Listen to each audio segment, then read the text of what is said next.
कोकणातील प्रत्येक अपडेट जाणून घेण्यासाठी आजच माझे कोकणच्या सोशल मीडिया प्लॅटफॉर्मला लाईक, फॉलो आणि सबस्क्राईब करा। खेड तालुक्यात बँक ऑफ इंडियाच्या फुरुष शाखेने सामाजिक बांधिलकी जपत एक स्तुत्य उपक्रम राबवला आहे। शुक्रवारी 19 डिसेंबर रोजी खेडमधील जिल्हा परिषद पूर्ण प्राथमिक मराठी शाळा, पोयनार पाटीलवाडी, फुरुस भुलेश्वरवाडी आणि फुरुस गुजरवाडी या 3 शाळांमध्ये विद्यार्थ्यांना शैक्षणिक साहित्याचे मोफत वाटप करण्यात आले।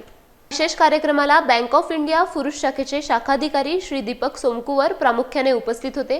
त्यांच्या हस्ते गरजू विद्यार्थ्यांना वही, पेन आणि इतर आवश्यक शैक्षणिक किट प्रदान करण्यात आले। यावेळी बँकेचे कर्मचारी राकेश कुमार सिंग, सुरेश मोरे, प्रशांत भंडारे आणि प्रशांत पाष्टे यांनीही उपस्थितांना मोलाचे मार्गदर्शन केले। बँकेच्या या मदतीमुळे ग्रामीण भागातील विद्यार्थ्यांच्या चेहऱ्यावर आनंद ओसंडून वाहत होता।